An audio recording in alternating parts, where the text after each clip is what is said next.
fuck does the bottom of the inside of my water bottle say sus? That's dubious. Just about died on these fucking Idaho winter roads. All the schools are closed. Everything that's non-essential is shut down.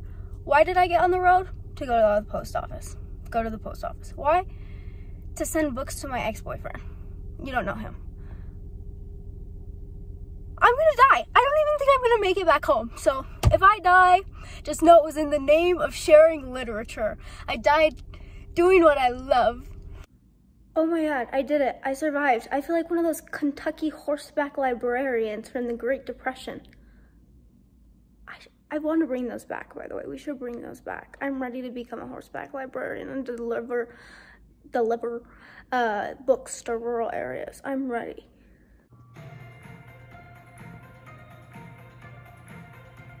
Italian bread. What the fuck is Italian bread? Is that famous? I'm Italian and I don't know that. English muffin. English muffin. Yeehaw. Oh my God, he just texted me about this fucking other girl. And yes, I'm the one who said I wanted to keep things platonic and I didn't want to get back together. And yes, I also want to kill myself. I fucking just risked my life for this man. And the whole time I'm like, this is so stupid. I'm not getting these books back. Why do I do this? This is so stupid. I'm also gonna kill myself in a fucking car accident.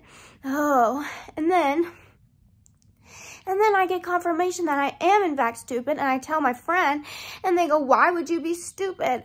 And I go, because I'm fucking stupid. I don't know, maybe I'm bored. Maybe I need to weave another basket. I fucking hate men. I know I can't expect everybody to be a fucking nun like me, and I also can't expect anyone to fucking hold out for me when I'm the one who rejected them, but it doesn't change the fact that my heart feels like it's breaking in half and I feel like I'm gonna throw up all over the place. It doesn't change that. Oh, never mind. My friend was telling me I'm not stupid. I thought they were agreeing that I was stupid. At least I'm the only one who thinks I'm stupid. Just kidding. Plenty of people think that.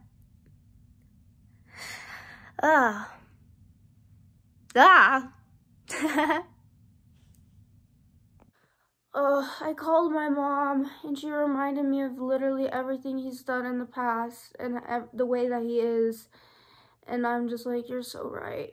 Oh, it's so hard, but you're so right. Like, I literally think I'm just gonna block him and accept. I already accepted when I sent those books off that I'm never getting them back, but there's 2 Camus, a Dostoevsky, and a Margaret Atwood on pristine condition, but it's okay.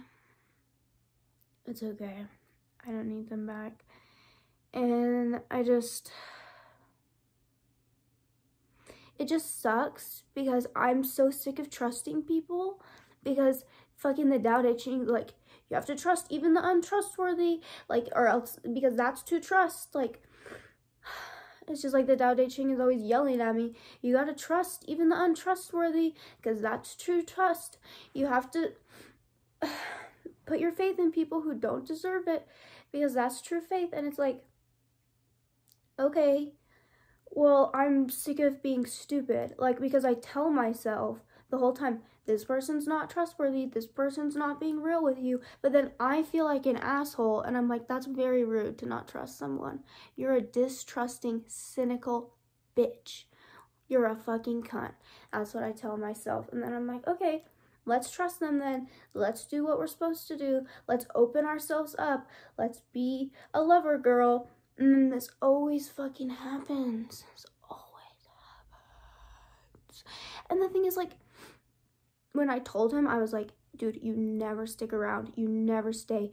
You just use me as, like, a standby. And then when another girl comes around, you fucking ditch me and you fall off the face of the earth. And then when you break up, you come back to me. Like, I'm just a rebound to you. And he was like, I was like that in the past, and I acknowledge that it's really shitty, but I'm not like that anymore, and I have the capacity to love now, and, like, I have no point to ghost. And I was like, okay, I don't fucking believe you, but I'll try to. And then he starts showing up for me and texting me every day. We fucking FaceTime, which we never even did while we were dating. And then fucking he falls off the face of the earth again. Probably because he started talking to this girl. Oh, and I could never date him. Also, because while he's been dating other girls, he would text me shit like, it's your pussy that I fantasize about. You're the one that I want, blah, blah, blah, while having a girlfriend. So if he's the type of guy to do that, then he's the type of guy to do that while I'm his girlfriend. So I could never date him because I would constantly be paranoid. Not even paranoid. I would constantly feel like he was cheating on me, and he probably would be.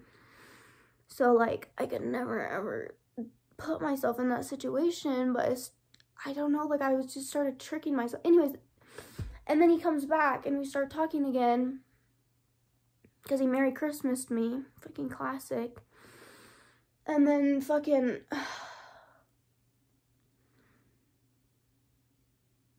oh my god. And then last night we just had this talk and it was so good. And I was like, you know, if he said and did the right things, like, I think that I would give him another chance. Like, I honestly think if he just played his cards right, like, I would fall again. Like, I would fold.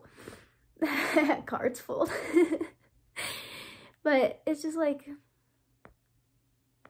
I don't know. My mom said no.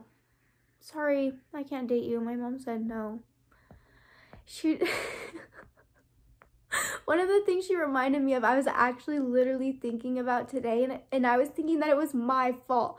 I was like, I'm such an idiot for that. I'm so stupid. I was blaming myself.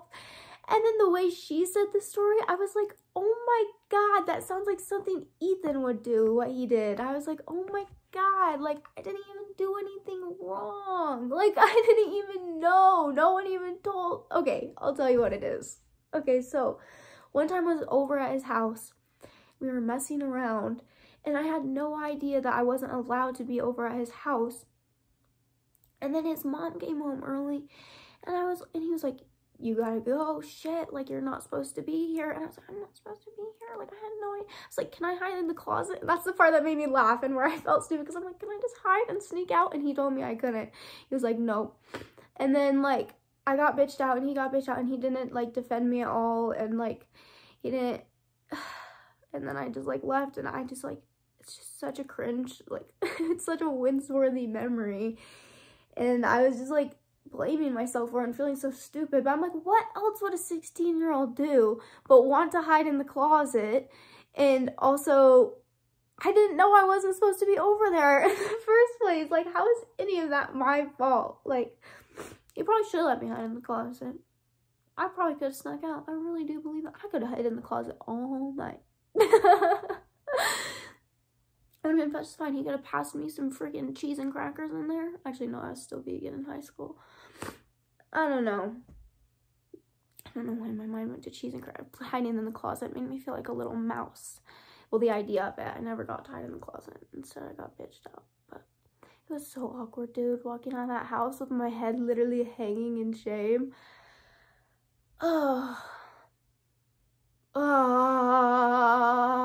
His mom was my therapist. His mom was my school-appointed grief counselor also. That's another reason why it could never work out. I can't have my mother-in-law be my ex-therapist. That's a 7-year-old me. I can't have that. But, oh my god.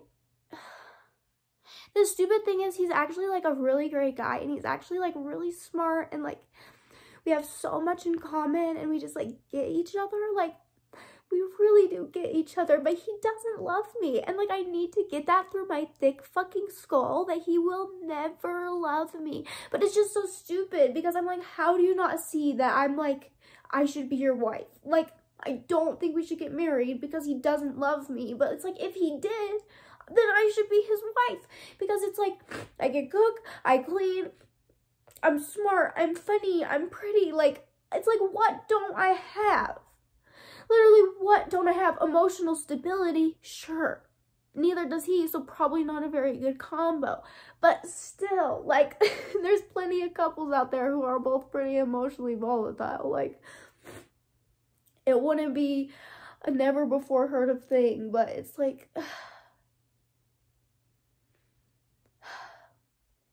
It's just like,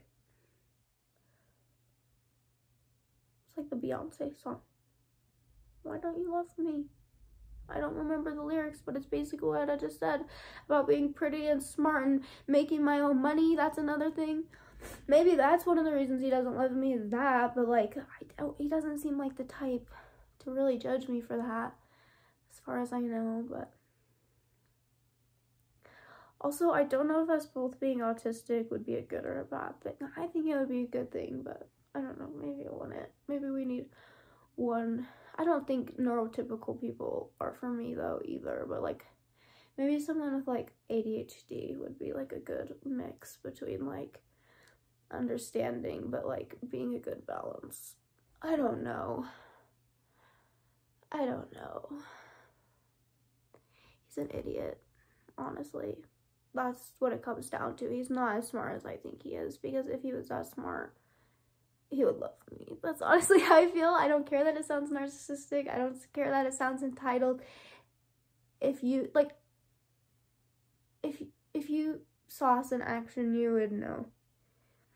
Also, I think I'm just really emotionally connected to him because like we both lost our virginities to each other. I mean, I lost my virginity to a girl, but like he was the first guy that I had sex with, and I was the first person that he did anything with, and then like we worked up to sex like throughout like a year or two. And so like I think that just makes it a lot harder, like when it's like your first, you know, and it's like he was like my first love. He was my first guy that I had sex with. And he's so romantic. He's a Libra. That's dangerous for me. I'm such a hopeless romantic, and he's just such a talker, you know. He's just such a like a silver tongue kind of guy, and that's like my weakness. That's why I haven't been to Italy. I've never visited my family in Italy because I know the Italian men will have me like this. Like they will tell me that I'm the most beautiful woman they've ever seen, and they want to marry me, and I will fall for it every single time. It doesn't matter how many Italian men do that to me. I will not stop falling for it till I leave that country. So I just can't go at all. I can't go. Oh my god. I always promised I was never gonna talk about this guy on here, because to me in my head it was just like this really perfect love story, and it was just like wrapped up in this neat little bow, and it was for me, and that's how I wanted to keep it. But like, I'm done. I blocked him. We're done. So I can talk about it now, because after 10 years I'm finally ready to be done, and I'm finally ready to come out with the truth, okay? We went to private school together our whole lives. I decided to pick a little bit better lighting. There's really no good lighting right now because it's nighttime, but this is a nighttime type of moment. Oh, for a second I thought I forgot to take my pills, but I didn't. Anyways, because this was reminding me that I'm menopausal. And also, anyway. So then I was like, wait, menopause pills. But I took them because I always take them during Wheel of Fortune. Anyway, and then on the weekends, I often forget. We went to private school together our whole lives. Small school, but we didn't really interact because we were a year apart. Then we both did Bible quizzing, competitive Bible quizzing. You would travel even out of state. It was a very serious thing, but it's so silly, but everyone took it very seriously. And I think we were still in Idaho. I think we were in northern Idaho. I think we were like around Coeur d'Alene for this competition. And we were playing piano together in this church, and we were playing piano together, and there's like a bunch of kids around and stuff, and like I didn't know that he had a crush on me until this moment, but like then his friends started teasing him and stuff about playing piano together with me. And I played a Lana song, and he said I sounded like Lana, and I was like, oh my gosh, this seventh grader has a crush on me. That's cute. Like, what the heck? Like a seventh grader, ew. But then we snuck off to like this like old decrepit church that was like on the premise of this competition, and we started playing other piano songs. He taught me how to play This Is Gospel by Panic at the Disco. I taught him how to play, was it a Marina song? I don't know. but I don't know. I'm trying to remember it, but anyways, then like somebody walked in, they were like looking for us, we got in trouble. I was always getting into trouble with him, jeez. And then nothing really ever happened because we were in middle school, but then we got into high school and then we started dating off and on. He'd ask me to be his girlfriend, I'd say yes. Then all of a sudden he'd disappear off the face of the earth. I'd see him kissing some other girl on Instagram. I'm like, shit. But then when we were together, it was so good. Then nothing really happened because it was middle school. But then in high school, we lived like pretty close to each other. So I'd go over to his house, and we both lived really close to my school, but he went to a different school. And so I'd go over to his house in the morning after his mom left, because his mom would leave earlier than school because she was a teacher. So she would leave to go prep and stuff. And so I'd sneak over to his house in the morning. Then I did know I was sneaking when it was morning time. But one time I didn't know I thought I was sneaking. And sometimes I'd just sit there and watch him eat breakfast. Sometimes we'd play piano and sing. Sometimes we'd drive in his car. He'd drive in his car and we'd smoke weed. Sometimes after smoking the weed, he'd drive all reckless and crazy and I would scream in a Russian accent. That's like honestly my favorite memories. Driving very recklessly and screaming in a Russian accent and made up Russian and stuff. It's no wonder I grew up to be the way that I am. Anyway, an idiot. An idiot. He's just like me for real. Anyway, he really is just like me for real though. People who have read this are like, you are not near that nice. Shut the fuck up. That's probably true. I'm probably not as nice as him. Anyway, I'm nicer than this boy, though. I can tell you that much. So we'd hang out in the mornings, or I'd come over and we'd like watch movies in his basement or whatever. And oh my god, guys, let's talk about the sex stuff too, just because that would be fun. Or at least it wasn't sex stuff in the beginning. In the beginning, it started out just kissing. And oh my god, he would kiss my ears. And I still like get chills, and I still like get like lightning in my stomach. It's not even butterflies, it's like lightning, and I would get the wettest I've ever been in my life. Still to this day, I've never been as wet in my life. As like I would go to the bathroom and I would just be sitting there wiping, trying to like mop up puddles because I'm like, oh my god, he can't get into my pants and have me. He's gonna think I pissed myself if he goes into my, and he wouldn't even go into my pants during this phase, but we'd kiss and we'd fool around and stuff. One time we fooled around to the Hamilton soundtrack. Crazy. That is crazy behavior. Yet, he wouldn't have sex with me to the Grand Romantic album. And he was like, it's like opera, and then it's like yelling, and then it's a bunch of sad, slow songs. And I was like, and I think we should drop Molly and have sex to it. One time I had him beat me with drumsticks and it left bruises, and that same day I he got my lip he bit my lip and it got all bloody, and I tweeted woke up with bruises all over my legs and a bloody lip, ready for school or some shit like that. Some shit 16-year-old me would tweet. And he must have fucking had my notifications on, or he must have been on Twitter that very instant or something, because immediately he texted me, he was like, are you okay?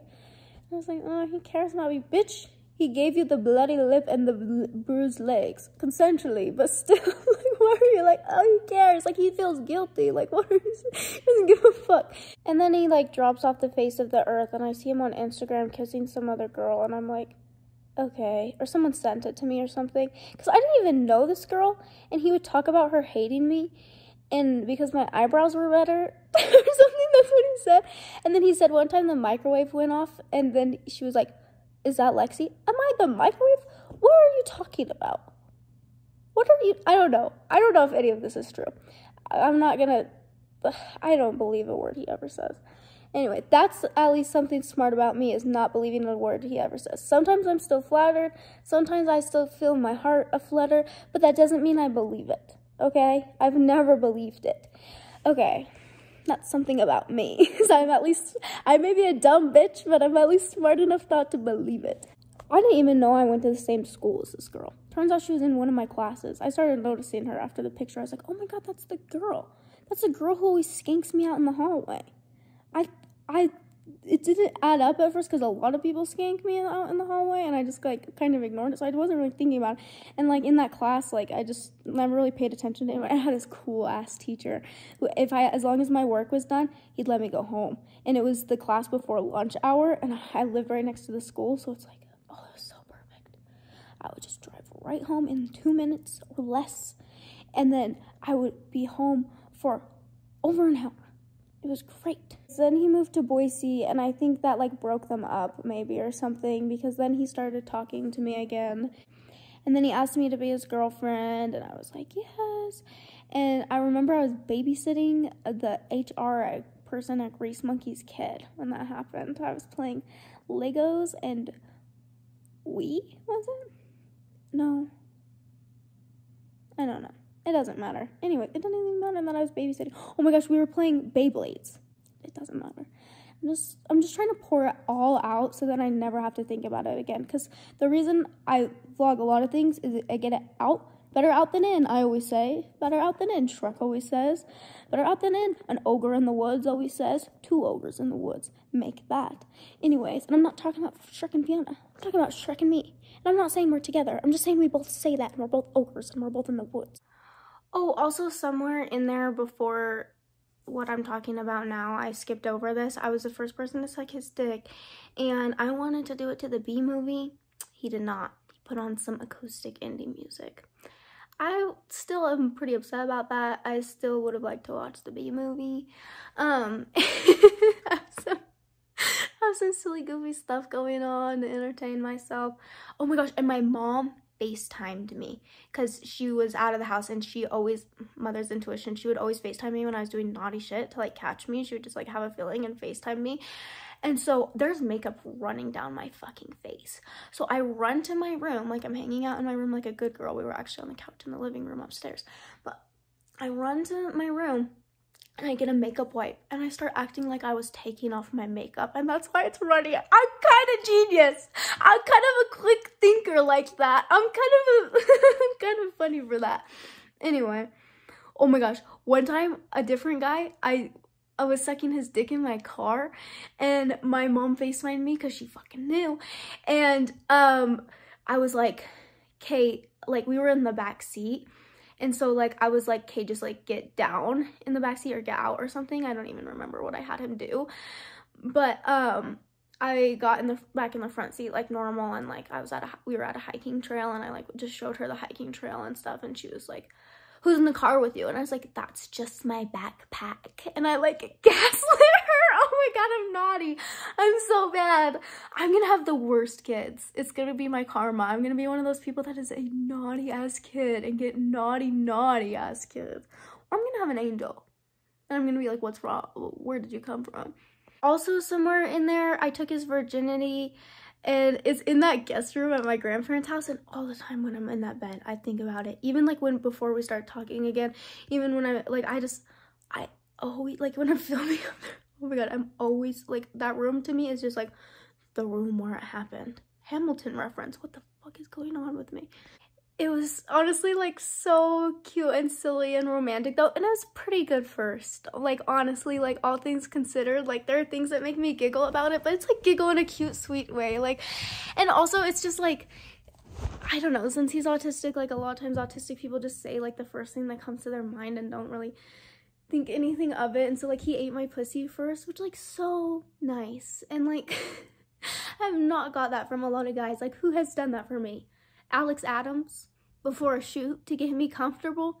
Like, the only guy who ever acted like he liked eating my pussy was Steven, other than him.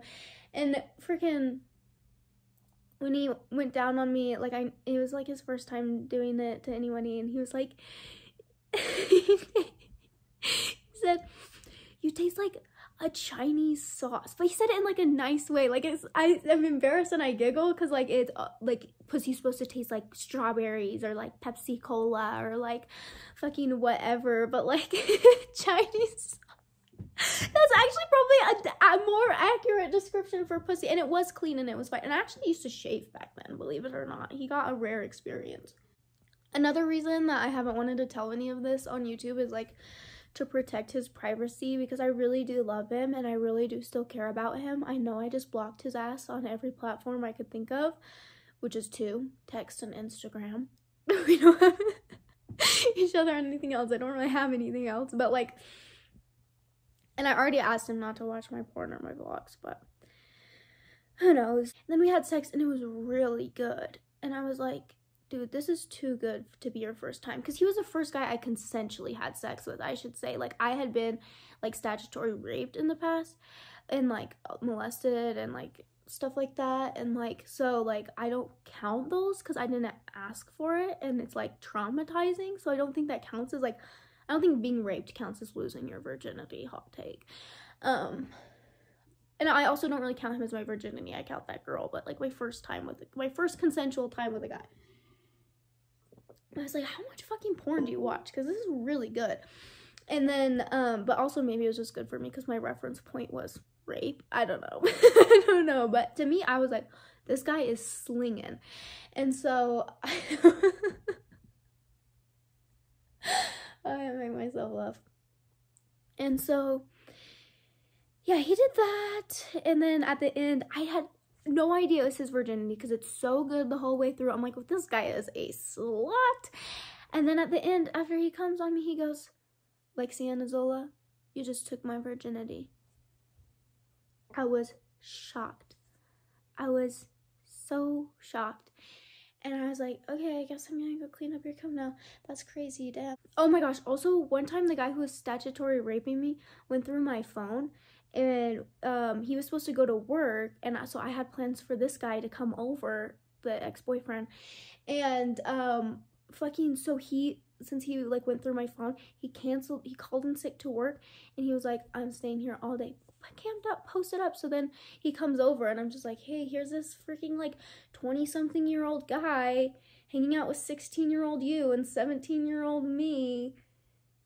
Cool. And I wanted to clear this up with him. I did want to talk about this with him before, but now he's blocked, so we'll never clear this up. But if you're watching this, that was not my fault. I usually don't like to have a victim mentality, but I'm gonna pull a victim card on this one because, yeah, I was trying to fuck you. I was not trying to embarrass you and like cuck you with this guy. And also, I could not get him away. Like, this guy was scary, guys. I'll have to make a whole nother video on. I've talked about, like, the guy that groomed me before. I've talked about 2 guys that groomed me before, but, like, anyway. My family always acts like he's my ex-boyfriend to this guy. I'm like, he's a predator. Why did you guys let him over? You guys let him stay at the cabin in the same bed as me. What's going on? And one of my uncles was like so against it and like went so rude to him. And I was like, what is your problem, honestly, in the beginning? But in hindsight, I love you, Uncle Todd. I am so sorry for ever doubting your judgment. You were right. Good uncling there. Good uncling. Okay, so then we're like back at it again. We're like a thing again. And he comes over one day and we're planning on doing acid. He's never done it before. Which I feel bad about this in hindsight that I dosed him with his first acid because he's in rehab now. We've been talking from rehab lately, and so I'm like, is that my fault? But I mean, if you're an addict, you're gonna be an addict anyways. Like, it doesn't really matter who gives you the drug, but I still feel guilty. So I gave him 2 tabs and I said, maybe just take 1 first since it's your first time. I'm gonna take 2, but maybe you just take 1. And then he just plopped them both in his mouth and then pretended like I didn't tell him and then like guilted me about it. And I talked about this with him like a few months ago, and he was like, yeah, I was bound to just take both because I'm an addict anyways. Like, that's not like your fault. Sorry about that. So I guess that's fine now. So I'm not trying to shit on them for that, but also it's like, you made me feel really bad about that, and it was not my fault. I told you point blank, like, here's 2, maybe just take 1. But he was like, that was 2? So I don't know. And then we took a bath in that giant bathtub in my grandparents' house, which is where I take all the hoes on acid. That's my acid spot. Light the candles, take a bath. I once had like 4 girls in there at once. My belly button ring kept falling out. It was so trippy because like I just kept losing it, and then we kept putting it back in, and then sometimes we would put other belly button. It was a night. Oh my god, the next morning, like acid hangover. My ex-girlfriend's piercing this girl's nipples. Actually, she was still my girlfriend at the time. Yeah, my girlfriend's fucking piercing this girl's nipples on the floor. Oh my god, I'm still like out of my mind because my girlfriend and I, we were on this. Actually, she does not like being talked about on YouTube. Scratch everything I just said. I'm not gonna edit out because I'm not even saying her name or anything, but I won't go into detail about the rest of the bender because she's never liked being on YouTube. Even on my, yeah. You know that tampon horror story video? The one where I'm like, I'm not allowed to say this. That was me, like, kind of joking. Oh my god, I'm getting a Busuu notification. I don't feel like learning Italian right now, believe it or not. Neither Italian nor Spanish. I'm not in the mood for language learning right now. Point is, me and him are in the bathtub, and he starts FaceTiming other girls. And I'm like, listen, I don't know if you're doing this to make them jealous or to make me jealous. Either way, I'm not comfortable with this. I'm not comfortable in being a pawn to make other girls jealous, and I'm not comfortable with you using other girls to make me jealous. So, which honestly makes me wonder if tonight when he brought up another girl, if he was doing it to get a reaction out of me. And my mom brought that up. That's what her theory is, that she thinks he was doing it to get a reaction out of me and to get me in my feelings. And when you take into account all of these things, it's very, very possible. Because also, why was he bringing up that other girl and the microwave thing and the eyebrows thing and all that, if not to get some sort, like, why? And also, like, autistic people a lot of times just say what they are saying, but also, like, and they just say what they want to say, and also sometimes people do have pure intentions, but, like, it gives me bad vibes either way, and I think autistic people can still be manipulative, even though most aren't, and most are very genuine. Like, I just don't.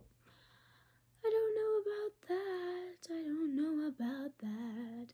So I'm not accusing him of anything, but I'm also saying it is dubious. So I'm pissed off. I get out of the bathtub. I don't know if this happened before or after. I don't remember this at all. He told me this on FaceTime a couple of months ago, that apparently in the bathtub we were like doing stuff with the candle wax. Not like sexually. I don't know. He didn't really say that much about it, but I just felt like throwing that in case that's a detail that happened, because I'm really trying to get it all out so I never have to think about this shit again. I was saying earlier, and then I got off track with the whole Shrek jokes, is like, another reason I didn't want to vlog it is because it's like, oh, it's wrapped in the bow and it's for me and everything, and that's because then I can go over it and I can ruminate and reminisce. But like when it's on vlog, a lot of times I do not feel like ruminating and reminiscing anymore, which can be a good or a bad thing, like usually a good thing. And now it will definitely be a good thing, but I thought of that as like a bad thing. I'm like, if I get on vlog, then I'm not gonna like think about it and ponder it as much. So like, let's not put it on vlog, and we can just keep it all up here, and it can just be our special little secrets. Then we get out of the bath, and then I'm like, I guess I also don't remember this at all, but this is what he told me on FaceTime a couple months ago. I'm like in a fetal position on the bed, and I'm like, I'm just a baby being reborn. Like, I don't remember that, but it checks out because later in the story, Cartier came over and she was tweeting on Out of Context Lexi stuff like about being a baby and being reborn. So it checks out that was my mindset in this trip. But anyways, and apparently he was like naked but wearing my grandma's robe, or like he said my robe, but I'm 99% sure it's my grandma because every robe I've ever owned is a hand-me-down from my grandma. So either way, so funny if you know how tiny my grandma is. She's a size 0. So she's wearing a size 0 robe. He's like, I'm pretty sure he's over 6 feet. He's like tall, like he's like skinny, but like not like Steven skinny. He's probably more like Ethan skinny, or like maybe not even. I do remember him pacing back and forth in my room, but I just remember looking at his face. I don't remember the robe. And I remember, this is what I remember, and then I'll tell you what he says it was. What I remember is him saying, I'm gonna watch Wolf of Wall Street. I'm Jordan Belfort. He's just like me. I'm Jordan Belfort. That's what I remember. And I remember that so vividly. But then again, I'm on acid, and this is 6 years ago. So, I cannot be trusted. Unreliable narrator. He, also an unreliable narrator. But what he says is that he said that he's going to watch The Great Gatsby. So I guess what he must have been saying is, I'm Jay Gatsby. But why do I remember him saying, I'm Jordan Belfort? And like, I remember this so vividly. It was like a thing in my head because it's such a meme for like guys to think they're Jordan Belfort. And anytime I would see a meme about guys think, I'd be like, yeah. And I guess I must have rewritten it in my head, unless he rewrote it.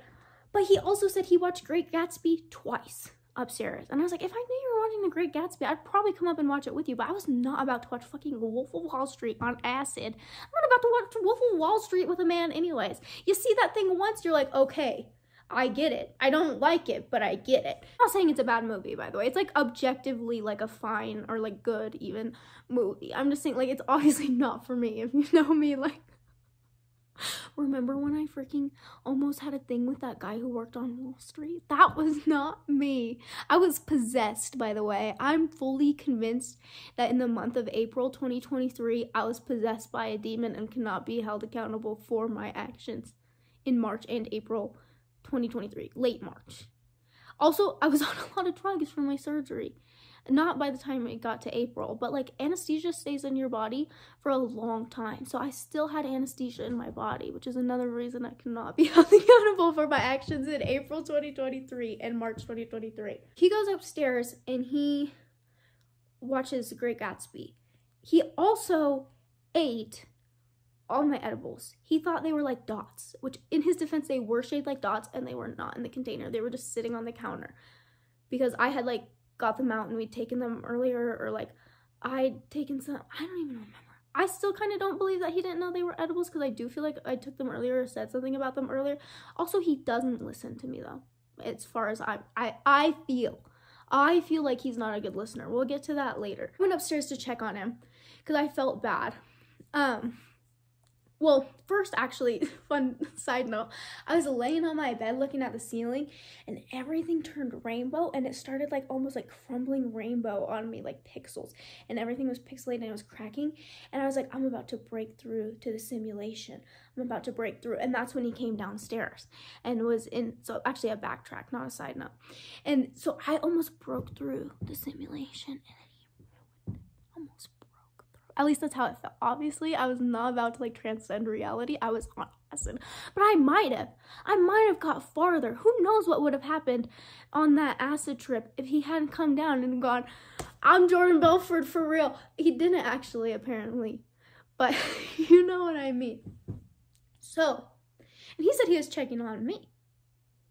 But I'm just like, I'm being reborn. Anyway, so I'm fine. I'm a baby and I'm being reborn. So then he goes upstairs to watch a movie. I go up to check on him.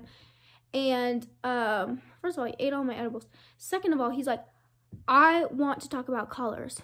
Go get Cartier and we're going to talk, and like have Cartier come over. I want to talk about colors. So I'm like, okay. I call Cartier. I'm like, I love Cartier.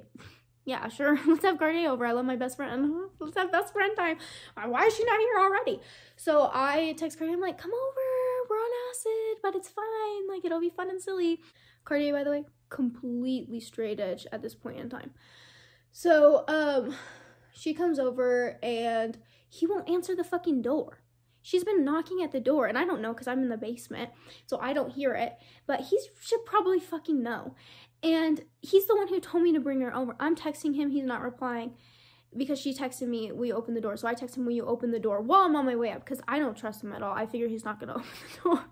See, I may love him, but I never fucking believe him. I know consciously, but then I go, oh, I'm such an asshole for not trusting him, so I should probably text him to ask just in case.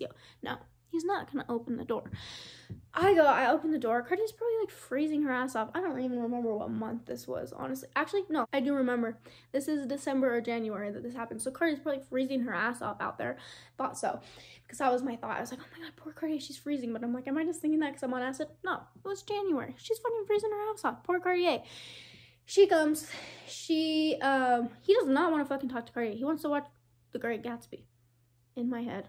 Wolf of Wall Street. I would never get those movies mixed up either, so that's why it's so confusing to me, because I'm like, did you? I don't know, but he would probably remember the movie that he watched. I don't know. So he doesn't want anything to do with her apparently now. I'm like, okay, we'll just go back down to my room. Let's talk about colors, me and you. She goes, oh, you want to talk about colors? Let me show you this. She shows me the game I Love Hue. I was giggling my ass off. If you ever do acid, download I Love Hue first. I mean, like, I know it's not great to be on your phone sometimes, but oh my god, if you need a reset or something, or you're having a bad time, straight to I Love Hue. Oh my god, you're gonna giggle your ass off. Oh, it'll be better actually if you download I Love Hue now and play levels so that you can unlock the harder levels, because the harder levels, oh my god, you're gonna be guffawing at those, okay? So I'm cackling up a storm. This is the funniest game in my life. By the way, if you don't want to download I Love Hue, I'll just explain it to you right now. It's like colors, and you have to like sort them like by like gradients. You have to like gradiently sort the colors. It was killing me. I thought it was the funniest thing in the world. The colors kept like moving around. I was like, ah, what's going on? Now I'm crazy good at that game though. My first experience was on acid, and now I'm just like, oh yeah, this makes complete sense. I have unlocked my brain. I have hacked into the mainframe of this game. That didn't make any sense, but I'm really good at it. That's true. Like every time it's like, oh, you did this one in 170 moves. The average is 300. I'm like, that's right. That's right. Cartier eventually goes home. He never comes downstairs again. I'm like, I'm not going up there. I'm going to bed. Eventually pass out. I go upstairs. He puked. He puked everywhere. And I'm mad at him about the bathtub. I'm sober now, and I'm not in a giggly mood. I remember the bathtub and not much else. And I remember the Jordan Belfort thing and not much else. And I'm pissed. I am pissed. Or the Jay Gatsby thing. I'm trying to be fair, but I'm just saying that's the way I remember it. I'm not saying that comparing yourself to Jay Gatsby is fantastic either. Like, it's not the best. Still. I'm like, I did not want to clean up this puke. And he's like getting ready to leave. So, and I don't think he's going to clean it up because I know him. And once again, I feel guilty because I'm like, I should give him the benefit of the doubt. And I should think that he's going to clean up his puke. But, and I should not have invited Steven over. And I've apologized for this to him since.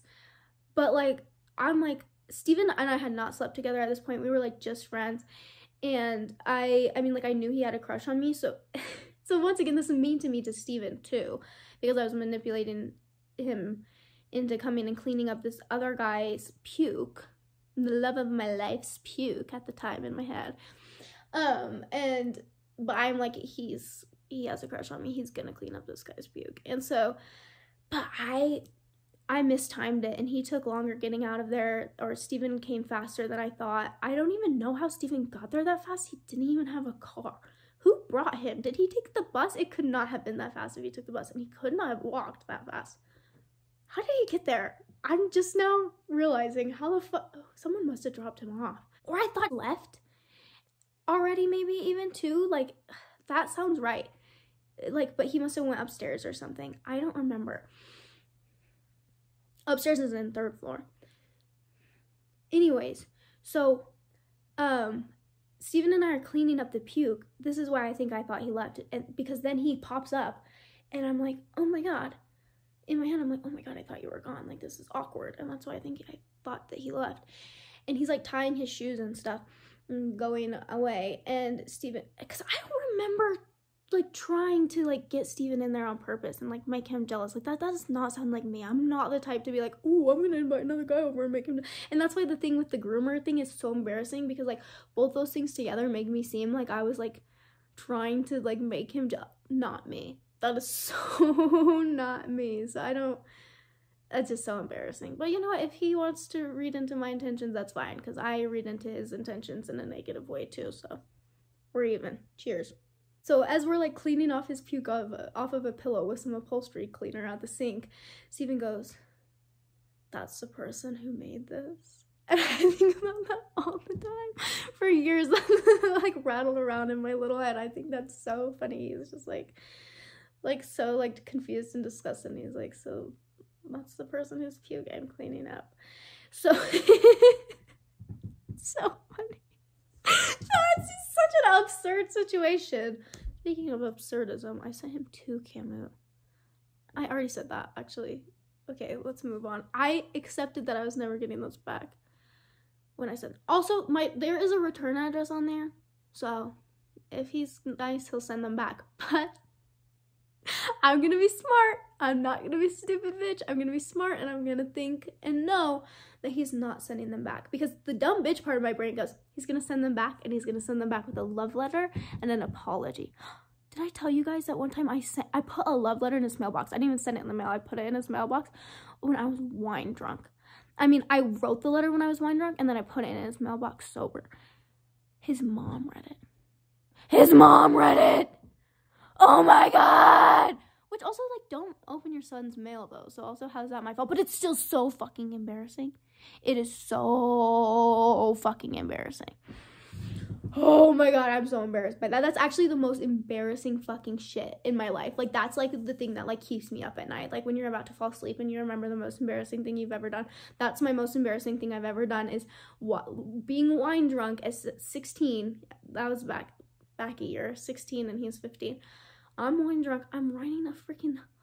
it might have been horny, too. I blocked it out. I have blocked out everything I said in that letter, and all I remember is that it was fucking embarrassing. I was like, I love you. Ah! His mom read it. Remember that she was my 7-year-old gal. Remember that when I was 7, she was my grief counselor, and that she knows my family. She knows my family. Like, oh my god. Anyways, he walked out that door. Steven and I were cleaning up his puke. I did not talk to him for years. Did not talk to him for years until I'm in Florida 2020. So that would be 3 years later. And I'm tripping, and I think of him, because of course I do, because I'm thinking about when we tripped together, and me and Steven are not in a good place in our relationship. I'm, like, cucking him out of spite. He's cucking me out of spite. Like, we're not technically cheating because the relationship's open because we hate each other. We're filming each other, cucking each other. Like, it's, like, so bad. It's so bad. And so, like, I'm just not in a good place. And I'm like, I love him. I honestly never really fell out of love with him. And then a couple years later after the Florida, I will go back to Florida, and let's just get the Florida thing out of the way. So, shit, I said his name. I'll crop that out. I hate editing, but I will. Anyway, so in Florida, I text him. I'm like, I'm tripping, man. And he's like, oh my gosh, look, I'm wearing a trippy shirt. And he sends me a shirt. And I'm like, oh my gosh, that's so fun to look at. And he's like, I figured it would be. And while on acid, I talked to him about, like, what happened and stuff. And I was like, why did you never talk to me again after that? And he was like, I thought you hated me and wanted nothing to do with me. So I just, like, walked out the door and never came out. I was like, I felt so guilty. I'm on acid. I'm like, I'm such a bad person for advising you. I feel so bad. But in hindsight, it's like, okay, if you love somebody and you're, like, have a thing with somebody, or, like, you're dating them. We weren't technically dating at that point in time, but we had dated before. And it's like, if you love somebody and you care about them and they're upset with you, which I was upset with him about the whole bathtub thing, it's like, you talk to them about it. Like, you literally just talk to them. If somebody's mad at me and I feel that, I'm like, and I do agree that it's like it would be my job to bring it up, but also I don't have any opportunity to bring it up if you just walk out the door and never come back. So it's like, but like, so it's both. It's both, but it's like, oh my god. Okay, if he was like the one, or if he was even like a one, he would have fucking like texted me about it and been like, hey, are you upset with me? Like, can we talk about it? He didn't fucking care. He was ready to go on to the next bitch already. Like, it's fine. It's fine. He was always ready to go on to the next bitch at any second. Anytime a bitch popped up, he was ready. So it's just like, okay, that's fine. That's fine. I'm with Steven now. We're in Florida. I talked to him about it. We're like, cool. and we're kind of flirting. It's kind of a thing. We kind of talk for a little bit. Like, he sends me a playlist that he made, like, inspired by me back in those days. And I was just, like, falling again. Then we stopped talking because I'm like, I cannot fall in love with this guy like I'm with Steven. Like, I can't go back. Like, and honestly, this is where it comes in. This is what I was saying before. I feel like I never really fell out of love with him. I just, like, put him out of my mind and just, like, ignored it and was like, la la la la la, don't think about him. And then in the Virgin Islands, so that's 2021, then, is that 2021? I gotta go check my camera roll. Yes, Virgin Islands was late 2020 to early 2021. So this was actually 2020. But Steven's like, why do you never talk about, you were on and off with him for 5.5 years and you've talked about him twice, maybe. And I was like, I don't know, I guess there's just nothing to say. But in hindsight, it was totally like I was in love with him still and I couldn't think about it, or else I would just feel guilty and bad and I would love him. And that's not good if you're in a relationship with somebody else. And don't say poor Steven, because we all know he was fucking punching holes in the walls and texting bitches even when the relationship was closed, okay? So the fact that in my head I'm in love with someone else and not even acting on it and pushing it out, that is not my fault at all. That has nothing to do with fault. And also, I should have cheated on him. I should have. Same with Ethan. Oh my God. I knew it was over when I started fantasizing about cheating on him, because I'm not a cheater. I'm like such a monogamous person. Like, when I'm in love with someone, I'm like horse blinders. No one else is hot. No one else touch me or else I'll barf. Harry Styles, go in the garbage can. I mean, I would never fuck or date Harry Styles anyways, but that's a video for another time. And a lot of people aren't going to believe that because I was such a directioner, but I have a lot of reasons, actually. I knew when I started thinking about cheating on Ethan and I was like, ooh, that's so sexy. I was like, who are you? Get out of this relationship. Like, and I kept trying to break up with him, and then he kept being like, no. And then I would feel bad. And then that whole thing was a mess. So it's not my fault that I was thinking about cheating on him, because what I was actually trying to do is break up with him and then sleep with someone else, which is the right thing to do, but he wasn't letting me break up with him. He kept gaslighting me out of the breakup. So anyways, or manipulating me at the very least. I mean, it was, I don't go into details about the whole Ethan thing or a lot of the Steven thing because I don't want to give people ideas. Because I know some psychos are out there and they're going to use it. There's some stuff that I can only tell my girlfriend. Most of the stuff I can only tell my girlfriends and like my mom, because I know they're not going to use it on anyone else. I am so worried that if I tell people like the tricks and the things that they did, that like it's just going to like teach people how to do that and give people ideas. And I don't want to give any fucking freaks ideas because they were fucking freaks. Anyway, point is, fast forward from 2021, Virgin Islands, and we moved back. Steven and I's relationship is falling apart. He's punched another hole in the wall. I post a TikTok with it.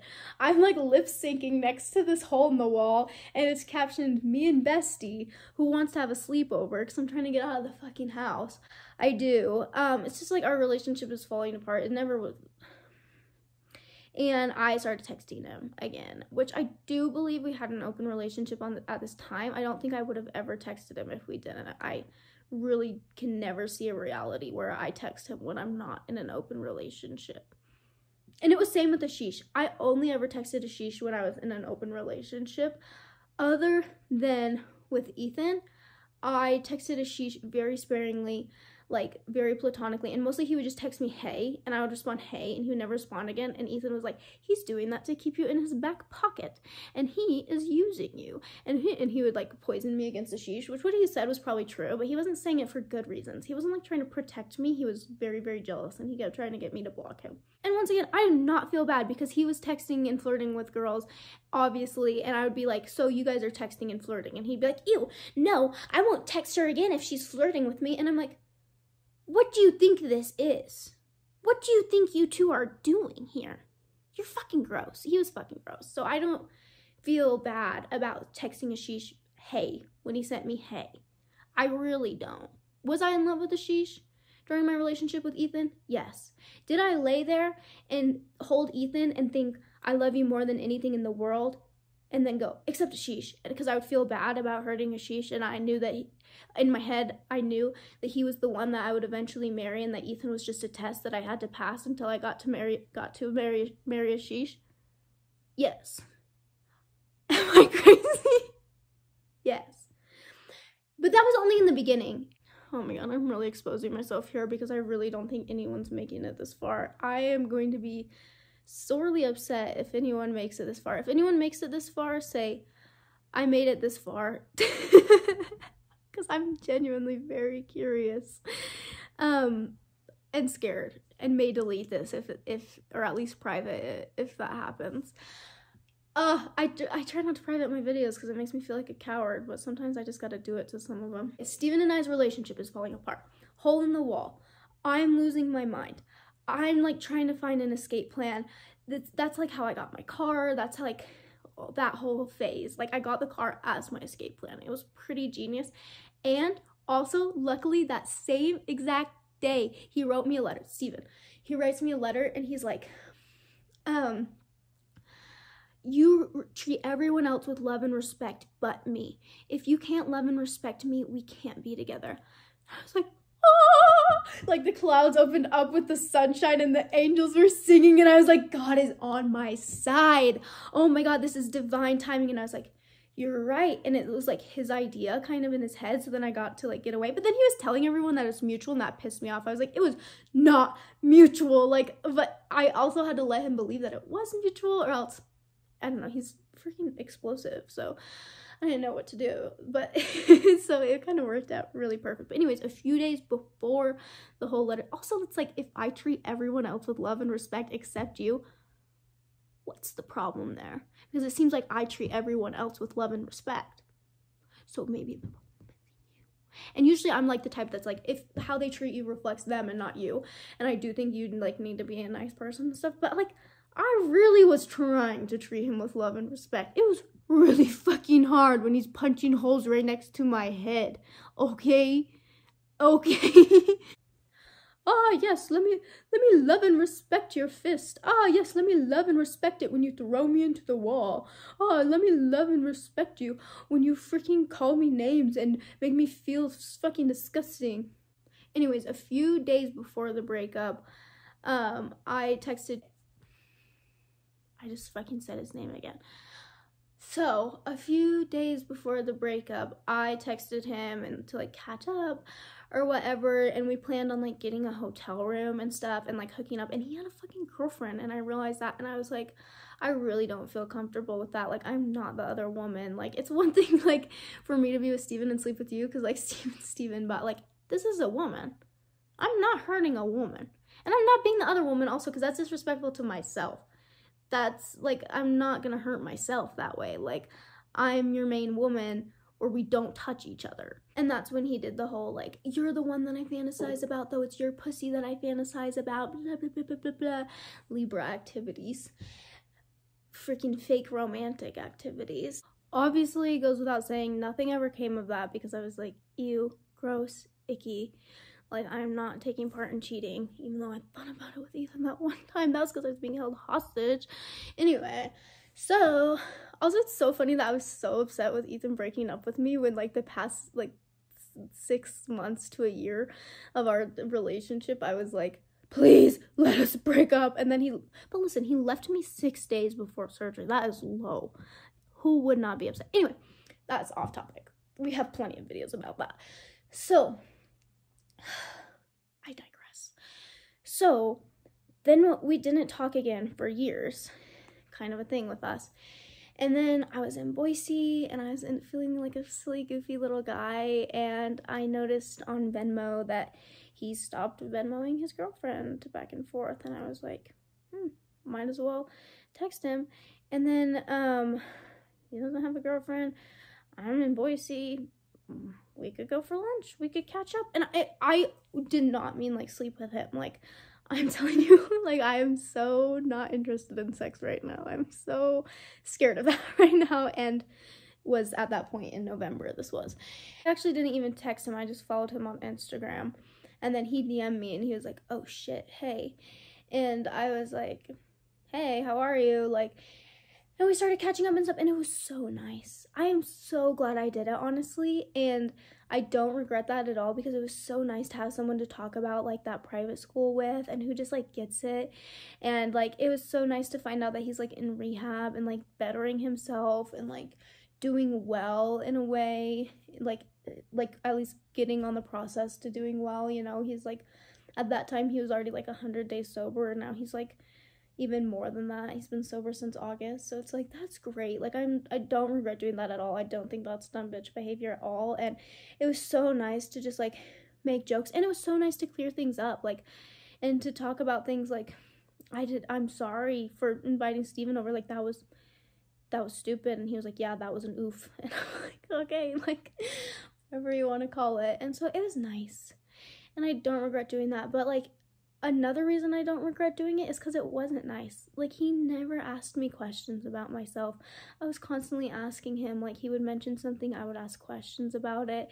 He would bring something up, I would remember it and call back to it later and ask about it, like, and how it was going or how something went. Like, he told me his graduation from this one program he was in was on a certain day, so, like, we didn't talk for, like, a week, but I texted him anyways and was like, hey, congratulations, and sent him, like, a really nice text about, like, how I hope he's proud of himself and things, and I hope he recognizes how well he's doing and stuff. And it's like, I don't regret any of that. Like, I don't regret being nice, but it's like, I did not get any of that shit back.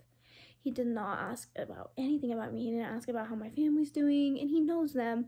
He didn't ask about, like, how I'm doing with my health, which everyone knows about, really. And it's just like, until literally last night, I brought up medically induced menopause. That's the first question he asked me, was medically induced menopause, ? And I, like, was being, like, straight up like a Barbara Walters, like. And so and the reason I'm glad about that happening is because it seals in my mind another reason why we shouldn't be together. Like, I need someone who cares about me. I need someone who's interested in me. And he says he's interested in me. He said last night verbatim that, like, he's not interested in me like that. Like, at least I don't think that's what he meant. But, like, I said, like, he said, you really notice things and you care about things so deeply. That's so rare. And I said, well, like, of course I do. It's easy to do that, like, because I care. And he was like, most people are just like, damn, that's crazy. And I was like, I would never, damn, that's crazy. Like, I'm interested in what you have to say. And he was like, I'm interested in you too. So, like, I don't think it was like that. But I'm like, that's, like, what kind of conversation we were having last night. Like, and it was about other things too. And it was, like, deep, and it was good. And it was, like, I was like, oh, that's when I was like, oh my God, if this guy said and did the right things, I would do something about it. Like, I honestly I would fold. But he's not going to. And, like, our conversations, and also, like, I told you, like, he was showing up every day. He was texting me every day. We were FaceTiming. It was, like, going well. And then he drops off the face of the earth, probably because he started talking to this girl. And now he started talking to me again the past couple days because things are not going well with this girl. And that's what he was telling me about today. And I'm like, okay, no wonder we started talking again. Okay, yeah,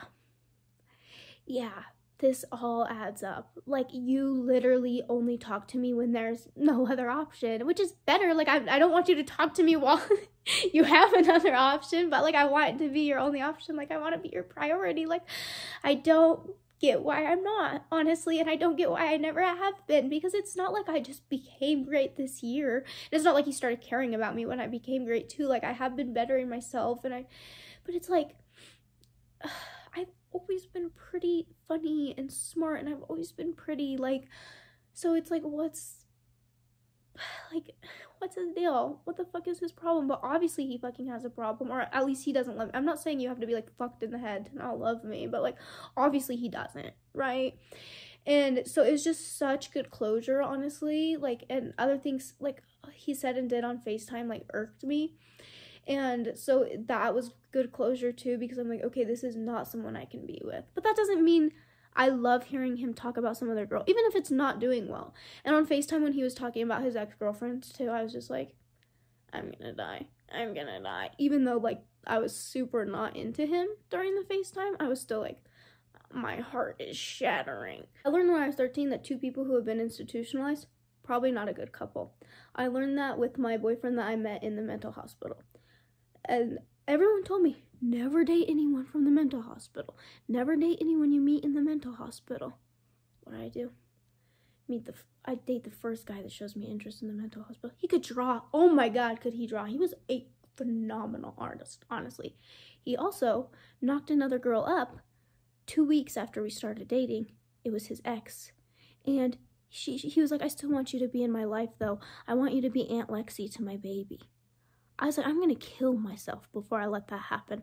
Blocked. Also, before that, he didn't text me for 3 days. And I was telling my little middle school girl, I'm in middle school. He's 16.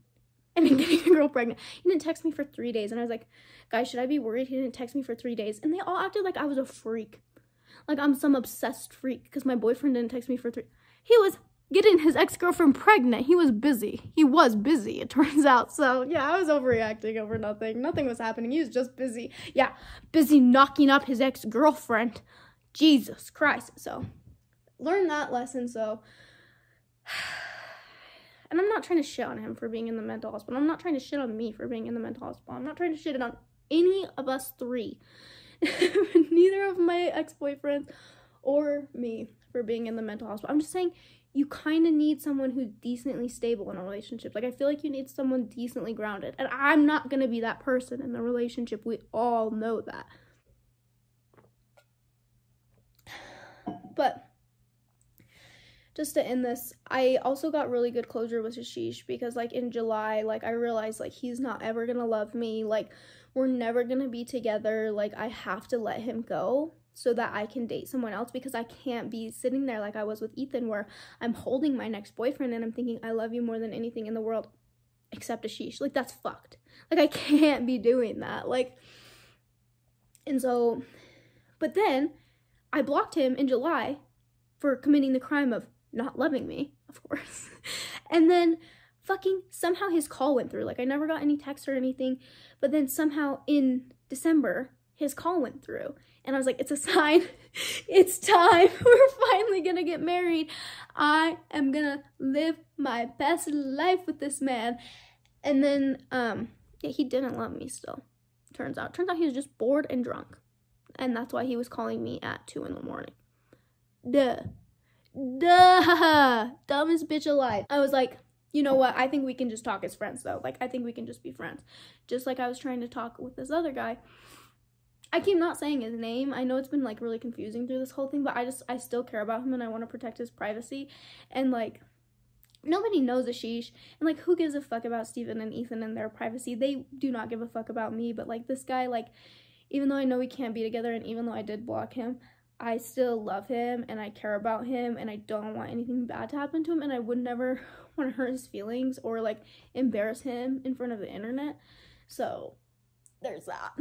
But anyway, and like everyone would know, like in town, like he's actually from my town. Like Ashish lives in fucking New Jersey. Like nobody that knows him, none of his friends are gonna watch this. But this guy is like literally in my friend circle. Like my best friend, like when we were broken up, would still like go and smoke with him and stuff. Like multiple of my friends, like seriously, like it's like a thing. So like I don't want to, but like, my best friends definitely know who I'm talking about anyways with content, but they're not watching those also. So I tried to talk with Ashish for a little bit, but then when I remembered that he didn't love me and I started falling back in love with him again, because how can I freaking fall asleep on FaceTime with someone and not fall in love with them when I hear them snoring? Can't. I'm a lover girl. We fall asleep together. I'm in love. I don't care about anyone else. I want you. Let's get married. Let's have babies. Oh my god, one time while I was dating Ethan, we weren't like officially dating yet. I was just talking to Ethan, so this isn't that bad, but also, it wasn't my fault. It wasn't my fault because I'm not the one that said this, but I would be super pissed if I was Ethan being 100% real with you. So I don't know. I'm trying to defend myself because it's bad. It's bad. And let's just have a little confessional real quick. Confession. Me and Ethan are laying there watching the Kardashians. My friend's over on the other bed. We're in a hotel, so we got 2 beds going on. And fucking, he says to me, I said something about, I was talking about Ethan. And I was talking about, like, I don't know, like, if we're gonna date or not, because, like, he doesn't want babies. And I really, really want babies. And he's like, I'll give you babies. And I was like, And I was like, yeah, like maybe you could be like a sperm donor or something. Like I was trying to keep things chill. And he was like, or we could just, and then he sent this emoji and this emoji. And I was like, I mean, and he was like, our babies would be so cool and good. And cool and good is like our thing because it's from that like meme that's like vegetal stank, you know. So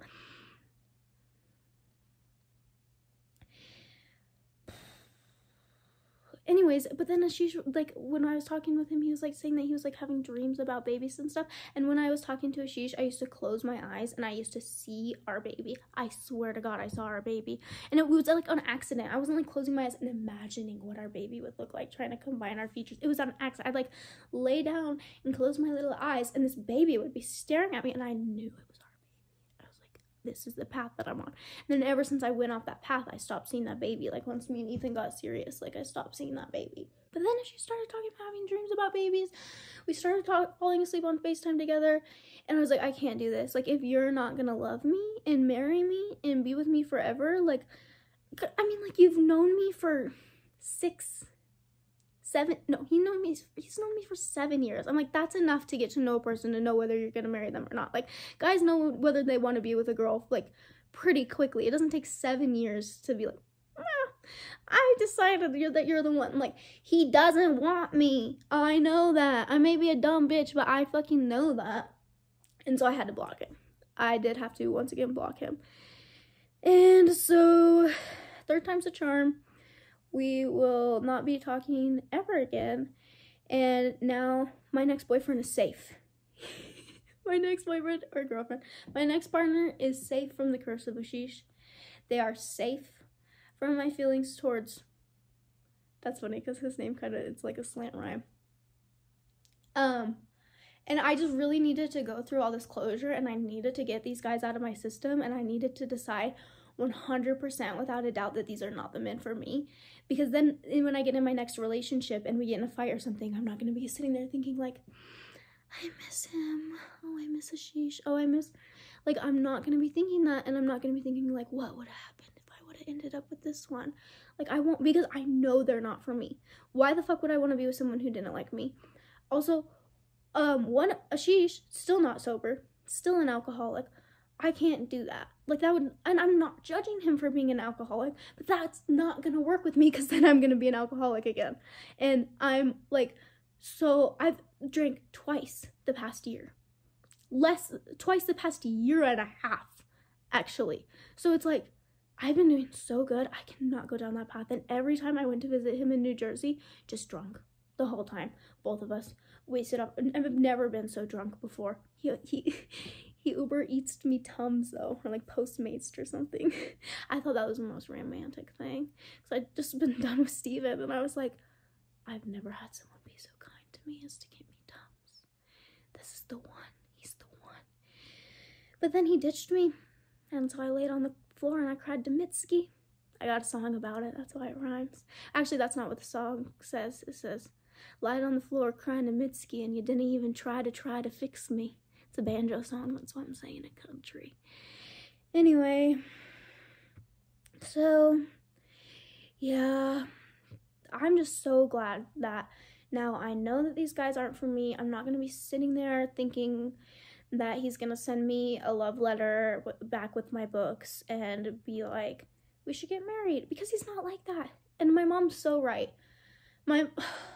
It's hard, but my mom is so right. Like, he's never going to be serious about me. And same with Ashish. She's never going to be serious about me, and I need someone who takes me seriously. And I don't think I'm, like, having these unrealistic expectations, like, where I expect people to be, like, know that I'm marriage material from the jump. Like, obviously they have to learn that. But, like, Ashish, 7 years.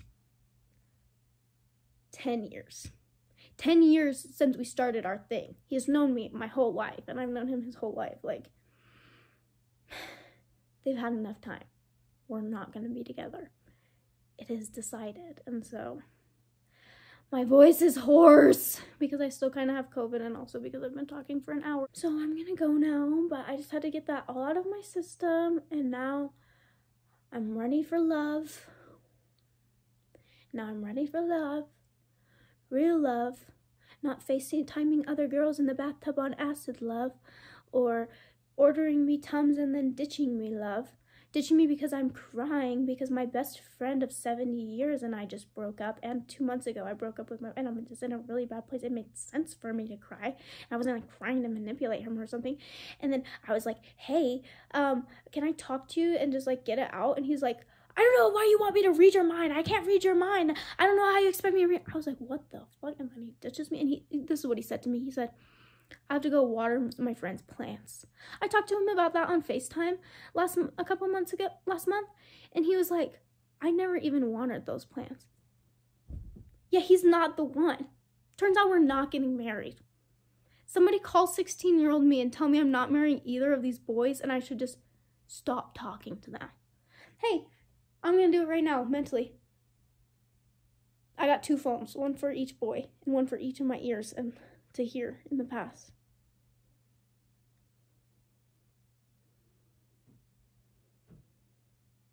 That's just going to come across as insecurity because I'm telling 6-year-old me stop talking to them. They will never love you. It's just going to make me think I have an avoidant attachment style. I'm going to be like, that's just insecurity. They love me, but I don't care. I'm going to tell her one more time.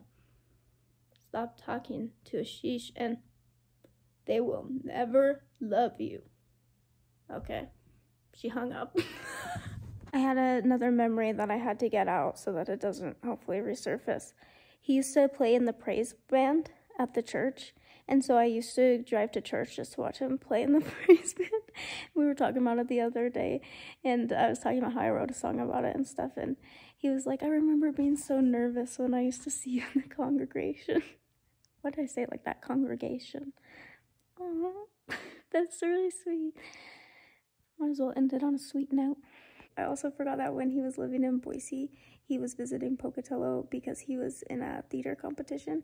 And so his people, like his theater group, his like people with his school were staying at this hotel, and we had sex in my car in the parking lot. And then like somebody like parked like near, and I was like, I feel seen. And we stopped, and it didn't end up doing anything, but that's when I decided I hated car sex. Also, I'm upset because one of the books I sent him is Tao Te Ching, and the copy is the first version of the Tao Te Ching I ever read, like the first translation I ever read. And it's not the best translation in the world, but I thought it would just be nice to have him read the first version that I read. And it's like, no, I can't explain that. I can't explain that it's not a good translation. And now he might go through his whole life thinking that I like bad translations of the Tao Te Ching. And you guys know I'm very passionate about which translations of the Tao Te Ching I like. I just thought it would be poetic. Wait, another memory popped up. He was in theater, and yes, theater kid. And freaking I went to go see him in a play, and I had to watch him kiss another girl, and I about died. And that's when I decided that I will never ever date an actor, and I still feel that way. I do not have the strength to date someone who is kissing someone, even as a job or even as acting or whatever. I'm not doing that. And also after the play, I tried like apologizing to his mom for like lying to her in our grief counseling sessions, because she'd be like, tell me a happy memory of your dad, and I like literally couldn't think of one. So I'd be like, we made pancakes, and I'm such a terrible liar. She definitely knew I was lying, so I'm like, I'm sorry, and I'm sorry for being at your house. Actually, I don't remember if that had happened yet or not. Anyways, but I was like, she was just like, why is this weird girl saying weird things? Yeah, his mom never liked me, so, and he loves his mom, which is good, so it's never gonna work out.